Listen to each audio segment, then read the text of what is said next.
Beach FM, locals talking to locals. Beach FM, time to say good morning to the Otaki Ward Councillor, James Cootes. Good morning, James. Good morning, how you doing? I'm good. You got the old cough and cold and all the rest of it? Just I think it's the tail end of a little bit of a cold, Yeah. so I'm coming right. You'll be right. That's okay. Listen, can you tell me, how did that PP20 team go? Peka to Otaki team alongside the team Kura get on the Maori TV Awards. Did you get an update on that? So look, I'm not too sure in terms of how they went on the night. I do know, because I was in a meeting with them last week, that they were going to the awards, I think, to receive an award. Yes. But I haven't heard from them since in terms of, specifically what it was. But I think it's a really good acknowledgement of the work that PP2O have been doing in Otaki, with not only the Kura and that, but all the organisations that they've been working with. The Te Reo bilingual signs is just, I think, one aspect, and I've certainly been impressed. I said to them the other day when they presented in council, I've just continued to hear good things in the way that they've worked with our community. Of course, that was the Maori TV Awards, a national event up in Auckland, wasn't it? Yeah, So absolutely. Massive. Now, just talking about awards, you couldn't get along last night to the Civic and Community Awards because you're coughing and carrying on there. But I've got to say congratulations to highly commended Otaki Volunteer Fire Brigade for health and well-being, and also highly commended for sports and leisure, Otaki Golf Club Junior Section, and the arts and culture. The winner was Maryland Hub. So a good collection of goodies there for you.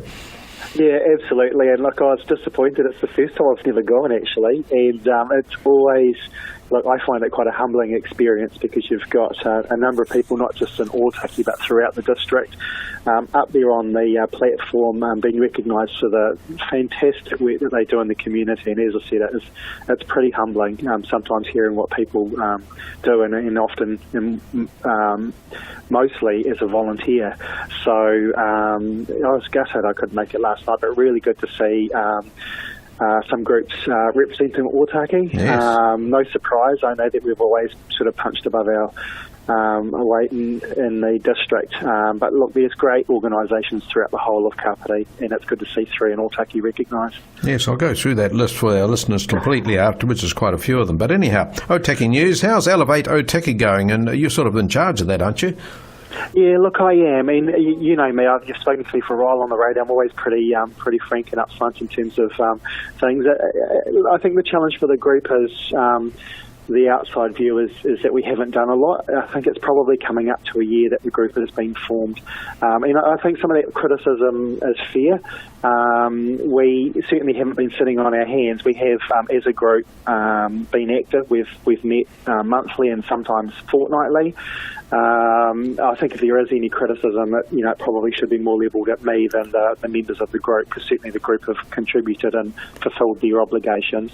We have got some work getting done in the background, and I think the irony in this is, often local government or government organisations are criticised for how we spend money, and here we've got a group here of, I'm quite proud to say, a higher percentage of community people than actually council staff or elected members, and so we're holding the money really tight and not letting it slip between our fingers, and we have done quite a bit of work in the background.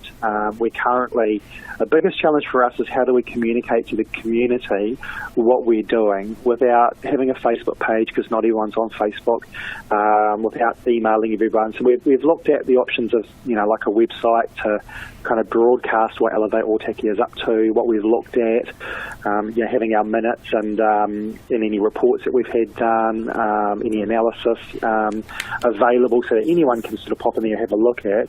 The other option we've looked at is having it on the council website or a portal. And again, we just don't want to go blow $5,000 on a website that might be redundant in a couple of years' time. So the other thing we're looking at is how we promote Otaki as a brand. And so, whether we did a website for that, whether we leveraged off the council's existing destination site.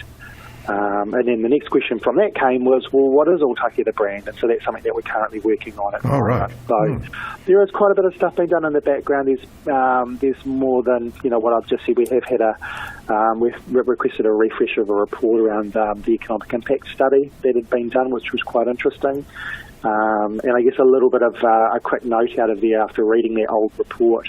What was most interesting to me was a survey done of people around whether they would stop on Otaki after the expressway went through, and because of the way that we've had it designed, there's only about potentially a 2.5 minute delay if you were to pull off, call into Otaki and then sort of pull back on again.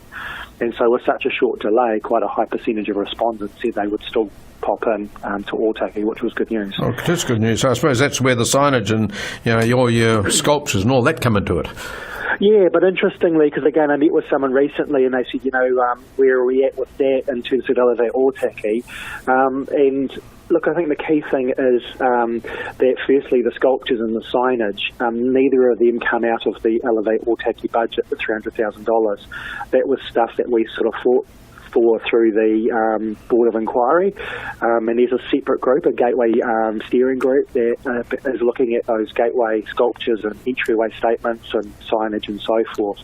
So that's good because it means that there's more money to be spent on other things than sculptures and so forth, and so the group can focus on the marketing aspect. I think the other thing that's important to point out as well, which I did in an interview with Lloyd from the Otaki Mail, is that the group isn't just set up to kind of do a job, 6-12 months later we're done and we're off. The idea is that the funds are for before, during and after construction of the expressway. Sure. So we need to pace ourselves. We're in for a bit of a marathon, not a sprint, and it's important that we don't use all of our funds up, or even though they're staged in terms of when we receive them, but that we've got a plan for next year and the year after sort of thing. Yes, that's right, and all very important stages too.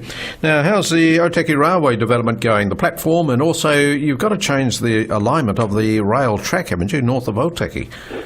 Yeah, so with the PP2O project, the rail alignment does change. If you've been through there recently and gone over sort of go heading north, you go past BP and go up over the bridge, to your left there, you'll see the abutments made for the new bridge for the new local road. And the little gap in between the first and second abutment, that is where the rail will go through. So basically it's a bit of an arc from that point there around to the existing railway station. The station itself isn't moving, but the platform is being extended to the south, and the tracks themselves are moving quite a bit. So I know that there's been some updates through the PP2O newsletter with a little diagram on it there, and then if people are interested, they can go to the PP2O website and have a look. So they have to close the line down for a day or two, will they, while they realign it? Look, good point. I haven't actually asked that, and we had a briefing last week, and it was sort of just briefly touched on.